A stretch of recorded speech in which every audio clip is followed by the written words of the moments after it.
मैं भारत को भारतीयता की मान्यता के आधार पर फिर से खड़ा करना चाहता हूं, उस काम में लगा हूं। आपके व्यक्तिगत जीवन में थोड़ा बदलाव करें, थोड़ा चेंज करें इस देश के फायदे के लिए। क्या बदलाव करें आप पूछेंगे, तो सीधी सी बात है, कर्ज बहुत है देश पे। अब जब ज़्यादा कर्ज हो जाता है किसी देश पे तो क्या करना चाहिए, इसको ऐसे सोचने की कोशिश करिए, हमारे घर पर बहुत कर्ज हो गया, अब हम क्या करें। तो हम दो ही काम करेंगे, या तो घर के खर्चे घटाएंगे या घर की आमदनी बढ़ाएंगे। दो ही काम करेंगे ना। घर के ऊपर अगर कर्ज बढ़ता है तो घर के खर्चे घटाते हैं और आमदनी बढ़ाते हैं। तो देश हमारा बड़ा घर है, इसके ऊपर बहुत कर्ज हो गया है, तो देश के खर्चे घटाइए और देश की आमदनी बढ़ाइए। ये मेरी आपसे व्यक्तिगत अपील है।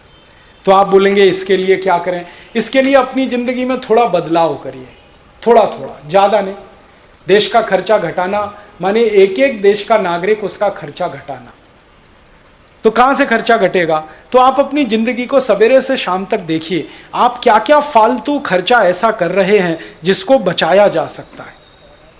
फालतू खर्चा क्या क्या कर रहे हैं, तो मैं आपको बता सकता हूँ क्या क्या फालतू खर्चा आप कर रहे हैं जिसके बिना आपका जीवन बहुत अच्छे से चल सकता है। ना खर्च करें वो पैसा तो भी जीवन चल सकता है। सबसे बड़ा फालतू खर्चा ये जो देश कर रहा है, चाय पीने में। सवेरे से लेकर शाम तक हम जितनी चाय पी जाते हैं, एक साल में वो 70 करोड़ किलोग्राम होती है, और 1 किलो चाय 150 रुपए की आती है।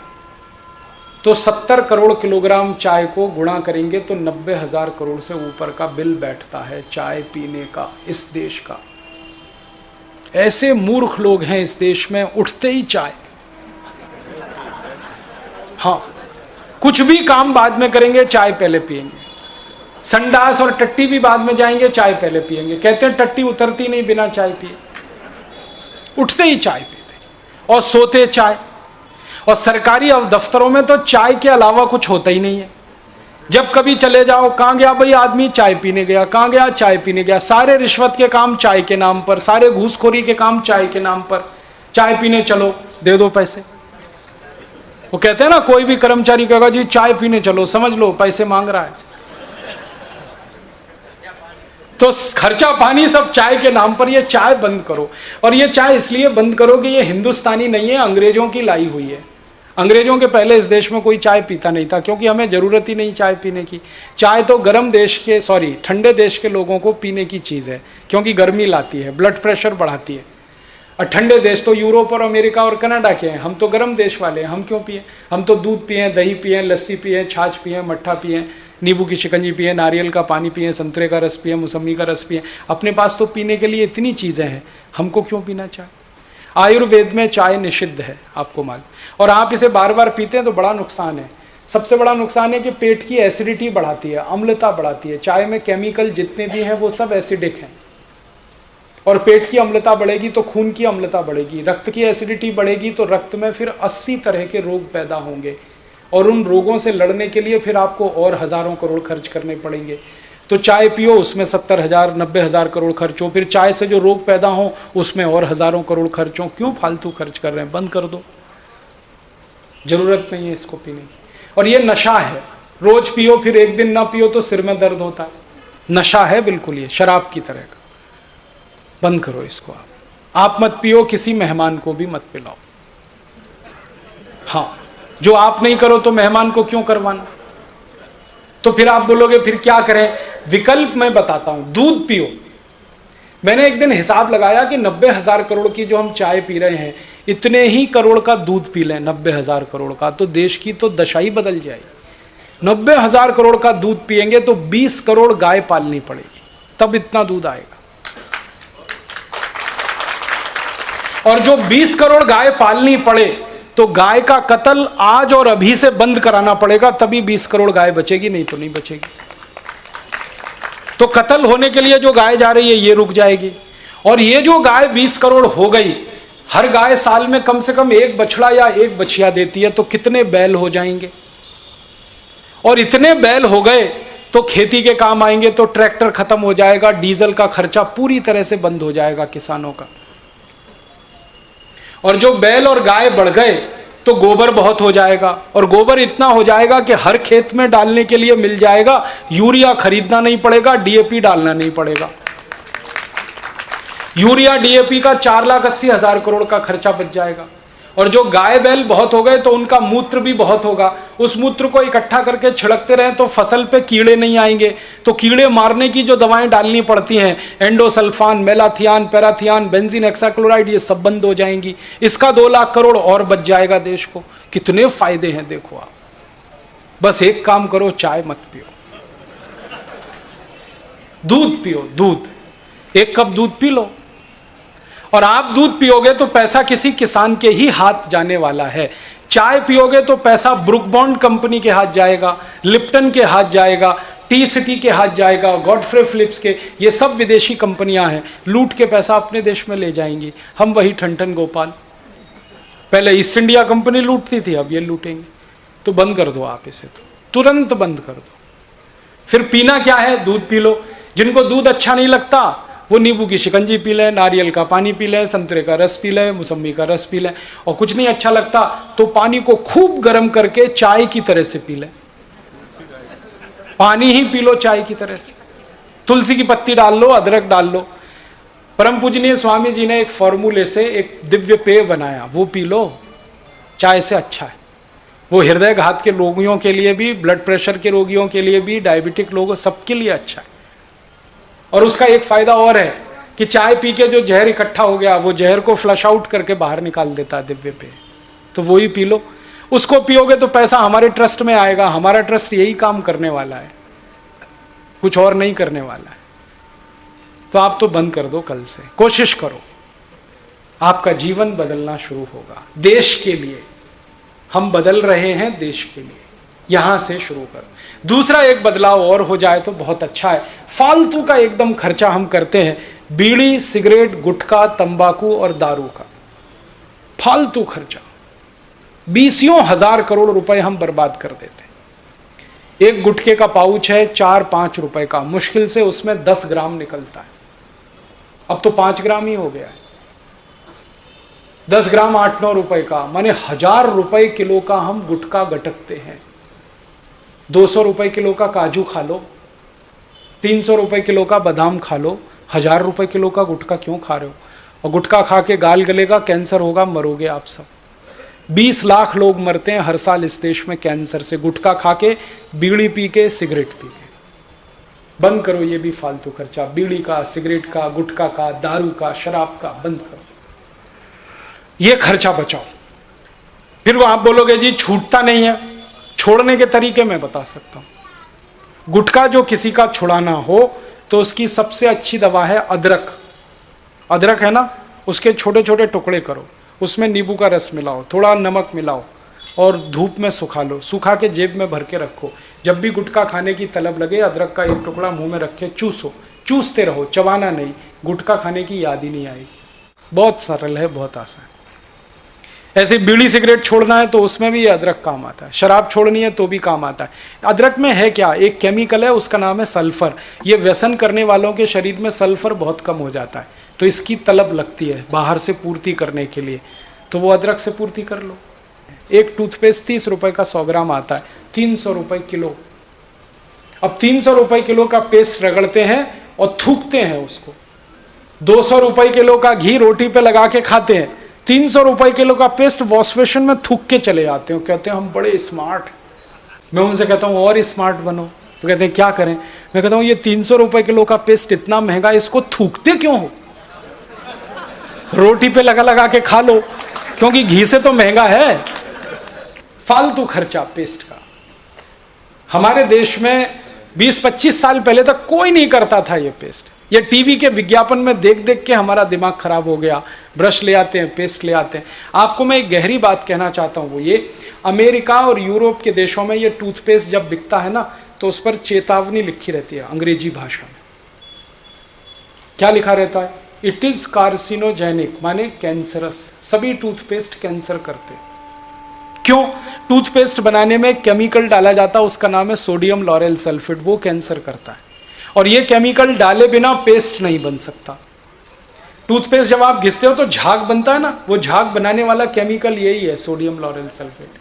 यही केमिकल होता है शेविंग क्रीम में, यही केमिकल होता है वॉशिंग पाउडर में, यही केमिकल है डिटर्जेंट पाउडर में, वही केमिकल है टूथपेस्ट में, वही केमिकल है शैम्पू में।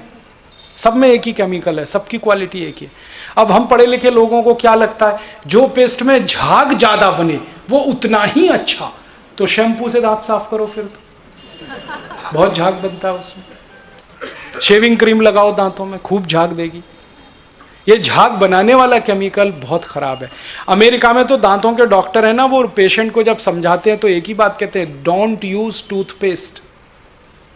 वो कहते हैं यूज ओनली टूथब्रश। वो कहते हैं खाली ब्रश से दांत साफ कर लो, इस पे पेस्ट मत लगाओ, क्योंकि कैंसरस है। तो आप छोड़ दो इसको, कुछ अच्छा नहीं। और एक महत्व की बात है कि सब toothpaste, Colgate, Closeup, Pepsodent, Cibaca, Forhans जितने भी हैं, ये मरे हुए जानवरों की हड्डियों से बनते हैं। हमारे देश में हजारों कत्ल खाने चलते हैं, 36,000 कत्ल खाने हैं इस देश में जो चलते हैं। उनमें 4.5 करोड़ जानवर कटते हैं हर साल। उनका मांस बाजार में बिकता है। उनकी जो हड्डियां हैं वो पेस्ट बनाने वाली कंपनियां खरीदते हैं। हड्डियों को सुखाकर पाउडर बनाते हैं, फिर उससे पेस्ट बनता है। और रोज सुबह हम दांतों पे घिसते हैं, धर्म का नाश करते हैं। बंद कर दो आप, अच्छा नहीं। तो आप बोलोगे क्या होगा, पैसे बचेंगे, आपके देश के पैसे बचेंगे। अब आप दांत कैसे साफ करेंगे? दांत साफ करो नीम के दातुन से, बबूल के दातुन से, करंज के दातुन से, पाकड़ के दातुन से। Tax free, cost free, side effect नहीं है, एक्सपायरी डेट कुछ भी नहीं।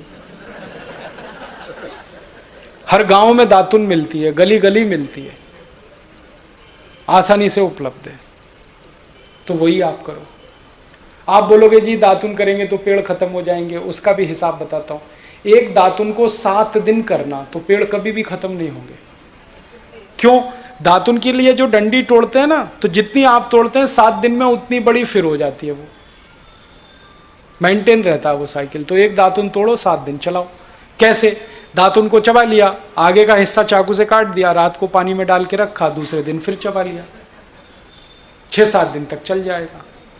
अब कुछ लोग मुझे कहते हैं कि ये तो बड़ी गंदी बात है, एक ही दातुन को 7 दिन कैसे करें? तो आप ये बताओ, एक टूथब्रश को कितने दिन कर लेते हो? 1-1 साल ब्रश रगड़ लेते हैं, तो दातुन 7 दिन करने में क्या बुराई? और दातुन तो फ्रेश है ना, क्योंकि आगे का काट दिया। दातुन आप करो। और दातुन करना है तो 2 फायदे, एक तो दांत मजबूत, मसूड़े स्वस्थ, और फोकट में हो जाएगा सब काम, खर्चा बच गया। और मैंने एक दिन सोचा कि हम पेस्ट बंद ही कर दें और उतने ही पैसे में दातुन खरीदने लगे, और एक दातुन 50 पैसे का ही बिके मान लो, तो 35 से 40 लाख लोगों को तो रोजगार दातुन बेचने से ही मिल सकता है पूरे देश में। आप कभी बंबई जाओ तो बंबई के सभी रेलवे स्टेशन पे दातुन मिलता है, 1 रुपए का 2, 2 रुपए का 3, 3 रुपए का 4। जो बंबई में मिल सकता है तो होशंगाबाद में भी मिल सकता है। रोजगार बढ़ा सकते हैं। तो पेस्ट बंद करके, ब्रश बंद करके दातुन करें। दातुन कभी नहीं मिले, कोई मजबूरी हो जाए तो दंत मंजन कर लें। बहुत सारे दंत मंजन भारत में बनते हैं, और दंत मंजन घर में बना सकते हैं। थोड़ा हल्दी ले लो, थोड़ा नमक ले लो, थोड़ा तेल ले लो, तीनों को मिलाओ, दांत पे घिस लो, बहुत अच्छा है। खर्चे बचाने, और खर्चा कहाँ बचा सकते हैं? शेविंग क्रीम मत लगाओ, खर्चा बचेगा बहुत पूरे देश का। 50 करोड़ मर्द हैं जो शेविंग क्रीम में हजारों करोड़ खर्च करते हैं। या तो स्वामी रामदेव जी की तरह से दाढ़ी रख लो तो खर्चा बचेगा। दाढ़ी नहीं है तो बिना शेविंग क्रीम के दाढ़ी बनाओ, खर्चा बचेगा। आप बोलेंगे कैसे बनाएं? मैं आपको तरीका बताता हूँ। थोड़ा दूध ले लो, दूध, कच्चा दूध, उसको चेहरे में लगाओ, चेहरा एकदम सॉफ्ट हो जाता है स्किन। फिर रेजर चलाओ, बहुत चिकनी दाढ़ी बनती है। मैं 10 साल से बनाता हूँ। और 4 फायदे हैं इसके। पहला फायदा है ब्लेड का खर्चा कम, क्योंकि जब दूध लगाते हैं ना तो चिकनाई बढ़ जाती है, तो रेजर आसानी से चलता है, तो ब्लेड कम घिसता है, तो ब्लेड का फायदा। दूसरा फायदा, दूध लगाओ तो गंदगी निकल जाती है चेहरे की। दूध जो है ना बेस्ट क्वालिटी क्लिनजिंग एजेंट है। जितने बड़े बड़े ब्यूटी पार्लर्स हैं ना, वहाँ सब मिल्क क्लिनजिंग ही होता है, दूध से ही चेहरा साफ करते हैं। तो रोज दूध लगाएंगे, चेहरा साफ रहेगा, कील मुहां से नहीं निकलेंगे, चेहरा चमकेगा, आप सब स्मार्ट हो जाएंगे। फोकट में स्मार्ट बनने का तरीका बता रहा हूँ। दूध से दाढ़ी बनाओ। दूध ना मिले तो दही से बना लो, थोड़ा दही लगा लिया, रेजर चला लिया। नहीं तो गर्म पानी ले लो, गर्म पानी से भी दाढ़ी बनती है। नहीं तो नहाते समय दाढ़ी बना लो। नहीं तो सबसे आसान तरीका है कि एक बूंद तेल ले लो, पानी में मिला के चेहरे पे लगा के रेजर चलाओ, एकदम डीप कट होता है, क्लीन शेव होती है। शेविंग क्रीम का फालतू खर्चा बंद कर दो आप। फिर और एक फालतू खर्चा आप बंद कर सकते हो, साबुन का। फालतू साबुन ज्यादा मत लगाओ। तो कैसे नहाएं? बेसन से नहाओ, चने के आटे से, मुल्तानी मिट्टी से नहाओ। नहीं तो तौलिया भिगा लो पानी में, गीले तौलिया से शरीर रगड़ लो, पानी से नहा लो। नहीं तो दूध से नहा लो। हमारे देश में महाशिवरात्रि का त्योहार आता है, शंकर भगवान को दूध से ही नहलाते हैं। तो भक्त क्यों नहीं दूध से नहा सकते? जब भगवान नहा सकते तो भक्त नहा सकते। हम जब बुजुर्गों के पांव छूते हैं ना, तो वो आशीर्वाद देते हैं, दूधो नहाओ पूतों फलो। कभी किसी ने ऐसा आशीर्वाद दिया, लक्स लगाओ पूतों फलो?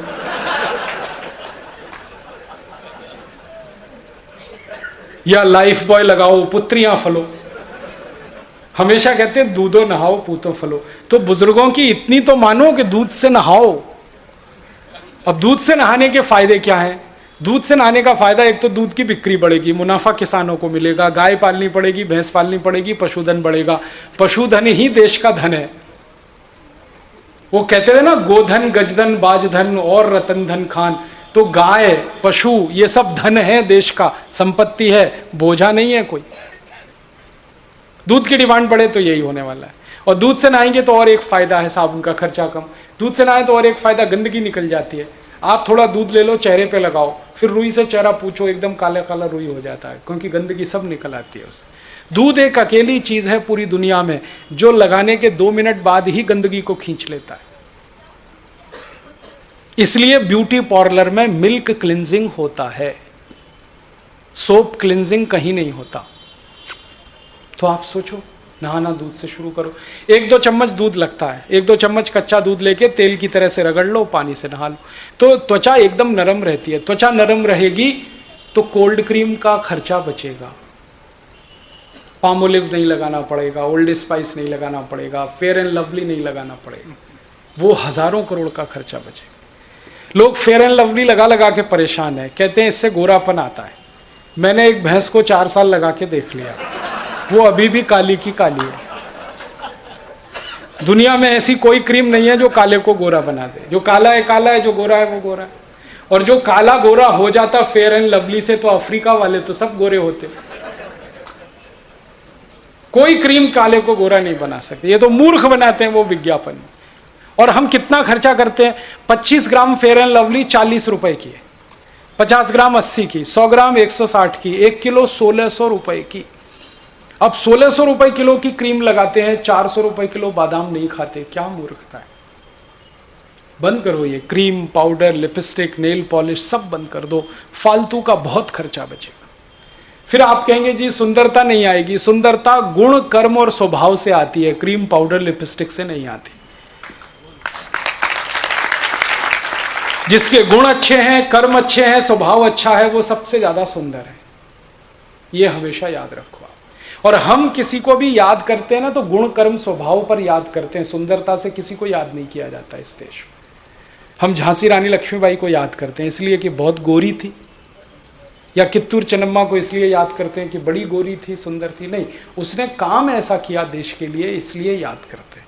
कर्म किया, गुण उसमें ऐसे थे, तो गुण याद रखे जाते हैं, कर्म याद रखा है। कभी कोई आदमी मरता है ना, तो ऐसे कोई याद नहीं करता, ओ मर गया, कितना गोरा था बेचारा, मर गया। कोई याद नहीं करता। हमेशा याद करते हैं, ओ कितना गुणी था, देशभक्त था, राष्ट्रभक्त था, धर्म प्रेमी था, मर गया, ऐसे याद करते। गुण याद होते हैं, कर्म याद होते हैं, स्वभाव याद होता है। सुंदरता याद नहीं रहती, क्योंकि सुंदरता क्षणिक है, नश्वर है, हमेशा नहीं रहती। क्यों फंस गए इसमें फिर क्रीम, पाउडर, लिपस्टिक? हम तो हिंदुस्तानी लोग कहते हैं आत्मा की सुंदरता की बात है, शरीर में कहाँ फंसे।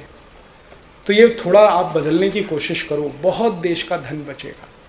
मैंने एक दिन छोटे छोटे ये हिसाब निकाले तो पता चला कि 2,32,000 करोड़ रुपए हम बचा सकते हैं अगर जिंदगी में एक सूत्र पालन करें, सिंपल लिविंग, हाई थिंकिंग। जीवन सरल हो, विचार उच्च से उच्चतम, इतने से ही 2,32,000 करोड़ बचा सकता। तो आप बचाने की कोशिश करो। अगर आपकी जिंदगी एक जोड़े जूते में चलती है तो दूसरा मत खरीदो तब तक जब तक वो फटे नहीं। एक जोड़े चप्पल में जिंदगी चलती है तब तक मत खरीदो जब तक वो फटे नहीं। 2 शर्ट 2 पैंट जब तक चल रहे हैं तब तक दूसरा मत बनवाओ जब तक पहला फटे नहीं। इस तरह का सोचना अगर हम शुरू कर दें, भगवान ने हमें गरीब नहीं बनाया, लेकिन हम गरीबी को समझकर सोचकर अपने जीवन में धारण करें ताकि 84 करोड़ हमारे गरीब अमीर हो जाएं, समृद्धशाली हो जाएं, वैभवशाली हो जाएं। हमें उनके लिए ये सोचना है। आप बस अपने जीवन में करो। और भारत का हर महान व्यक्ति यही किया। गांधी जी को देखो, बैरिस्टर पास, LLB LLM सब किया, टाई लगाने वाले, सूट पहनने वाले, कोट पहनने वाले सब छोड़ दिया, लंगोटी धारण कर लिया। उसी दिन से देश ने उनको महात्मा कहना शुरू कर दिया। श्री राम ने घर छोड़ दिया, महल छोड़ दिया, सुख छोड़ दिया, सुविधाएं छोड़ दी, वन में चले गए, कष्ट झेलना शुरू किया, तभी उनको मर्यादा पुरुषोत्तम कहना हमने शुरू किया। महावीर ने जब अपना घर छोड़ा, परिवार छोड़ा, वैभव छोड़ा, संसार छोड़ा, तो हमने उसको तीर्थंकर कहना शुरू कर दिया, भगवान मान लिया। गौतम बुद्ध ने जब सब कुछ छोड़ा, महल, सुख, सुविधाएं, तब उनको महात्मा कहा गया। इस देश में जिसने जितना ज्यादा त्याग किया वो उतने ही ऊंचे सिंहासन पर बैठा। यही हमारी परंपरा है। भोग करना हमारी परंपरा नहीं है, त्याग करना। और त्याग करना तो देश के लिए, समाज के लिए, अपने भाई बांधवों के लिए। ये सोचकर अगर हम अपने जीवन को फिर से रीडिजाइन करें तो बहुत लाभ इस देश को होता है। और एक छोटी सी बात और, कि आप कुछ अपने जीवन में ऐसा करो, खर्चा और कम हो सकता। बीमार पड़ना बंद कर दो, बहुत खर्चा बचेगा। हर साल हम 6.5 लाख करोड़ रुपए खर्च करते हैं बीमारियों के इलाज पर, और इलाज नहीं हो पाता। कोई बीमारी ठीक नहीं हो रही, ना ब्लड प्रेशर ठीक हो रहा है, ना डायबिटीज ठीक हो रही है, ना हार्ट अटैक, ना कार्डियक अरेस्ट, ना ब्रेन हेमरेज, एक भी बीमारी ठीक नहीं हो रही। 6.5 लाख करोड़ खर्च कर रहे हैं हर साल। तो रास्ता क्या है? बीमार पड़ना बंद करो, तभी बीमारी ठीक होगी। बीमार पड़कर इलाज करें और पैसा खर्च करें, ये तो मूर्खता है। बीमारी ना पड़े तो क्या करें? थोड़ा योग कर लो, थोड़ा प्राणायाम कर लो। स्वामी रामदेव जी रोज सवेरे फोकट में सिखाते हैं 5 से 7:30 आस्था चैनल पे। कोई पैसा नहीं लगता, कोई फीस नहीं लगता। शुरू करो, चालू हो जाओ। थोड़ा भस्त्रिका कर लिया, थोड़ा कपालभाति कर लिया, थोड़ा अनुलोम विलोम कर लिया, थोड़ा उद्गीत कर लिया, थोड़ा प्रणव कर लिया। 6-7 प्राणायाम वो बताते हैं, वो आप ध्यान से कर लो। आधा पौना घंटे ही रोज कर लो तो आपका ब्लड प्रेशर, आपका डायबिटीज, आपका अर्थराइटिस, ऐसी 20 नहीं 50 नहीं, सैकड़ों बीमारियों से आप बचेंगे। और दूसरों को करवा दो। इसके लिए क्लास चलती है, योग कक्षाएं चलती हैं, यहाँ होशंगाबाद में भी होती होंगी। यहाँ भी योग शिक्षक हैं, उनके शरण में चले जाओ, उनको बुलाओ, वो सिखाएंगे, आप सीख लो उनके पास जाके। ये सब निःशुल्क है, इसमें कोई फीस नहीं लगती। ये सारे हमारे पदाधिकारी पहले योग शिक्षक हैं, बाद में पदाधिकारी हैं। ये सब कक्षाएं लेते हैं, सब सिखाते हैं प्राणायाम। हमारे यहाँ नियम ही है कि पदाधिकारी वही हो सकता है जो खुद सीखा हुआ हो और दूसरों को सिखाता हो। तो आप इनसे कभी भी सीख सकते हैं और खुद कर सकते हैं। महीने में कुछ स्पेशल क्लास भी ये लोग आपकी करा सकते हैं, 4 दिन 5 दिन महीने में। और सामान्य कक्षाएं तो रोज चल सकती हैं। तो योग प्राणायाम से आप स्वस्थ रहना सीख लो और थोड़ा आयुर्वेद के मोटे मोटे कुछ नियम अपने जीवन में आप जान लो तो बीमारियां आएंगी ही नहीं। आयुर्वेद में एक बड़े महान व्यक्ति हुए, उनका नाम था बाघभट्ट। जैसे चरक थे ना, सुश्रुत, वैसे ही बाघभट्ट। उन्होंने कुछ नियम बनाए और उनका ये कहना है कि जो व्यक्ति इन नियमों का पालन करे बीमारी नहीं पड़ सकता। आप उन नियमों का पालन कर लो, बहुत आसान नियम है। महर्षि भागवत कहते हैं वात पित्त कफ तीनों को संतुलित रखो तो बीमारी आएगी नहीं। बस इतनी सी बात है। अब वात पित्त कफ को संतुलित रखने के लिए क्या क्या करें? 3-4 उनके छोटे छोटे नियम आप अगर कर लो तो बहुत अच्छा है। उनका पहला नियम है कि खाना खाने के तुरंत बाद पानी मत पियो। पानी 1 से 1.5 घंटे के बाद पियो, क्योंकि जैसे ही हम खाना खाते हैं ना तो पेट में अग्नि जलती है, उसको जठर अग्नि कहते हैं, वही खाने को पचाती है। अब आप खाना खाते ही पानी पी लेते हैं तो वो अग्नि शांत हो जाती है, फिर खाने के पचने का काम बंद हो जाता है, फिर खाना सड़ता है और सड़ा हुआ खाना 100 से ज़्यादा रोग पैदा करता है।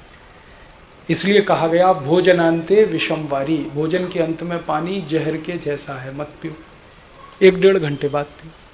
दूसरा उनका नियम है पानी घूट घूट भर के पियो, एक एक सिप। क्यों? मुंह की लार है ना, वो पूरी पानी में मिलके अंदर जानी चाहिए, क्योंकि ये मुंह की लार है ना, ये क्षारीय है और पेट में अम्ल बनता है। क्षार और अम्ल अगर मिलता रहे तो न्यूट्रल कर देता है एक दूसरे को, तो पेट न्यूट्रल रहे तो जिंदगी में बीमारी नहीं आती। इसलिए पानी घूट घूट पियो, एक एक सिप करके।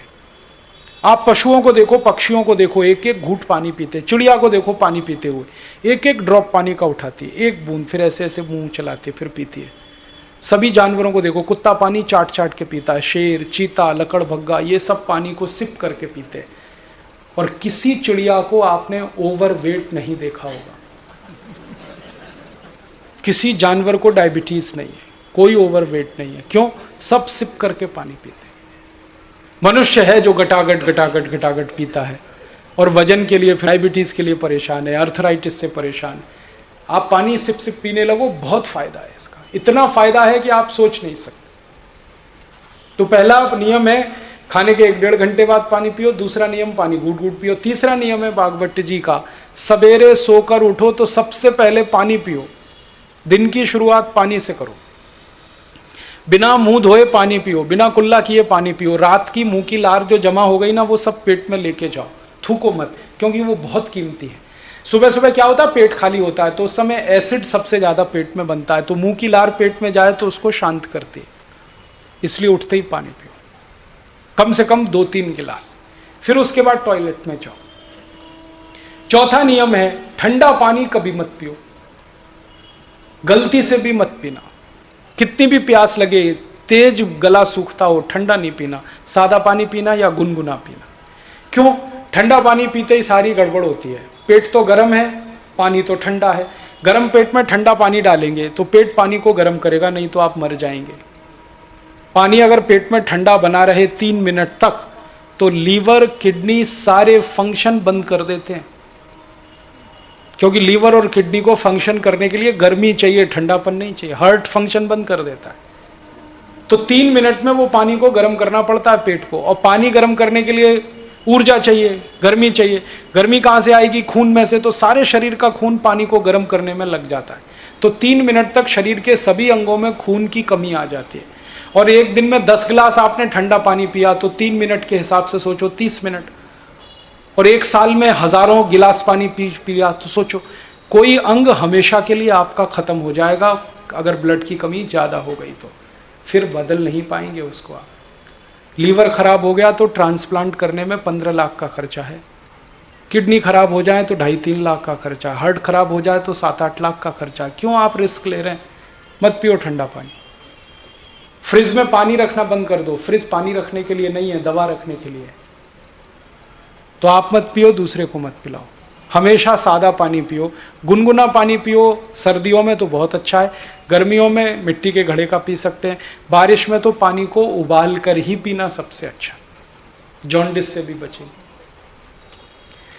तो ये छोटे छोटे नियम है। खाने के 1 घंटे बाद पानी पीना, पानी घूट घूट पीना, सवेरे उठते ही पहले पानी पीना, ठंडा पानी कभी नहीं पीना। पानी को हमेशा बैठ के पीना, खड़े खड़े नहीं। खड़े खड़े पिया हुआ पानी सब अर्थराइटिस का तकलीफ बढ़ाता है, घुटने का दर्द, कमर का दर्द। हमेशा बैठ के पीना। ऐसे ही खाना खाओ तो खाने को इतना चबाओ जितने आपके दांत, 32 दांत हैं तो 32 बार चबाओ। रोटी का टुकड़ा मुंह में रख के 32 बार चबाओ। लार के साथ घुल के पानी जैसा होके अंदर जाएगा। बहुत अच्छी जिंदगी में सेहत रहेगी आपकी। खूब चबा के खाना खाओ। और 1-2 छोटी छोटी बातें हैं कि खाना खाते समय 2 चीज़ें ऐसी साथ में ना हो जो एक दूसरे की विरोधी हैं। जैसे दूध और दही साथ में नहीं हो। प्याज खाना है तो दूध मत खाओ, दही खाना है तो प्याज नहीं होना चाहिए। दही में नमक डाल के मत खाओ, मीठी चीज़ डाल के खाओ, नहीं तो सादा दही खाओ। दही में नमक डालना माने दही का सत्यानाश करना। दही जो है ना, छोटे छोटे जीवाणुओं का घर है। लैक्टोबैक्टीरिया सबसे ज़्यादा दही में है। वो जीवित चाहिए शरीर को।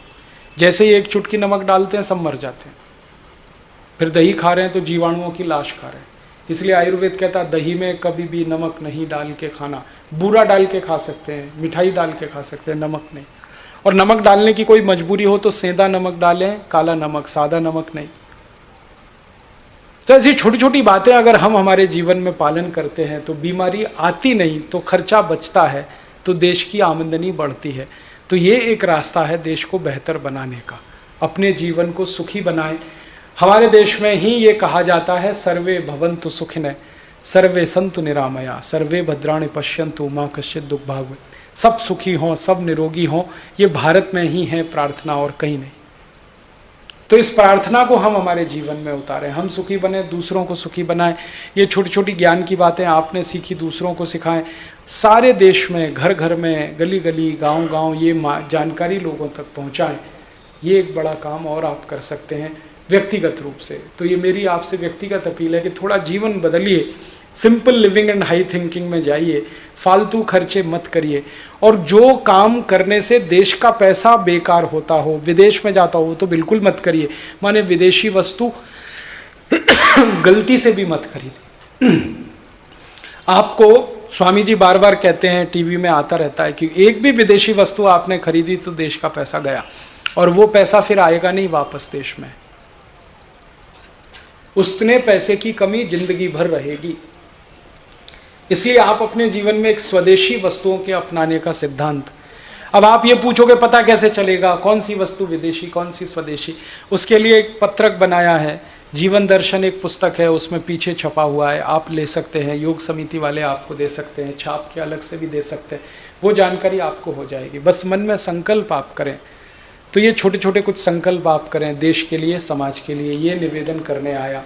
इतनी देर मैंने आपसे ये सब बातें की, आपने बड़े ध्यान से सुनी, मैं आपका आभारी हूँ। आप इन बातों को दूसरों को सुनाएंगे और भी आभारी रहूँगा।